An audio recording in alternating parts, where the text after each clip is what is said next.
અમરેલી જિલ્લામાં ચાલુ સિઝનમાં કેરીનું ખૂબ જ પાક નિષ્ફળતાના આરે છે અને કેરીમાં ફ્લાવરિંગ પણ ખૂબ જ ઓછું આવ્યું છે. પૂ કેસર અને ત્રિકેસર એટલે કે નર અને માદાનું જે ફલિનીકરણ થવું જોઈએ એ ફલિનીકરણ ઓછું થયું હોવાનું પણ પર્યાવરણ પ્રેમીઓ જણાવી રહ્યા છે. કારણ કે કલ્ટરનો ઉપયોગ ખૂબ જ કરતા લોકો હોય છે, જેથી આ થયું હોવાનું લાગી રહ્યું છે.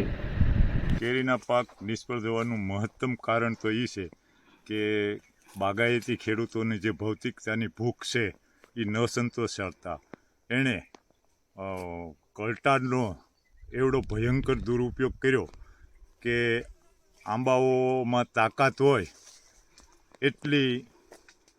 એટલો મોર અને કેરીઓ આવી જાય, પરંતુ આ વખતે કમભાગ્ય છે ખેડૂતોના કે આંબાનું ફલિનીકરણ પુષ્કળ પ્રમાણમાં થયું, પણ એમાં જે સ્ત્રીકેસર અને પૂકેસરની માત્રા જળવાવી જોઈએ એ માત્રા જળવાની નહીં. માત્ર ને માત્ર પૂકેસરનું જ ફ્લાવરિંગ થયું.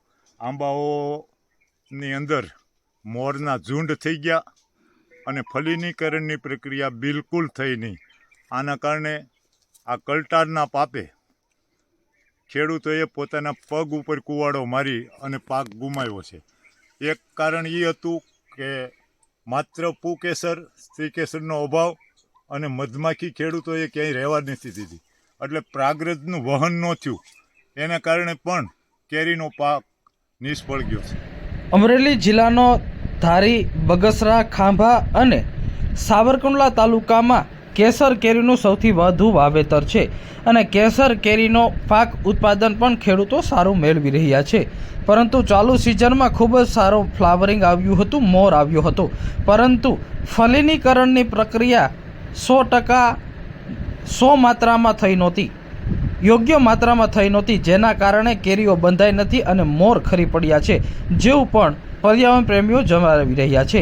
તો સાથે જ આંબાના પાકમાં કલ્ટર હોર્મોન્સ નાખવાના કારણે પણ કેરીઓનું ઉત્પાદનમાં ઘટાડો થયો હોવાનું લાગી રહ્યું છે. આંબાના પાકમાં સ્ત્રી કેસર અને પૂકેસર બંનેની માત્રા જળવાવી જોઈએ, જે જળવાણી નથી.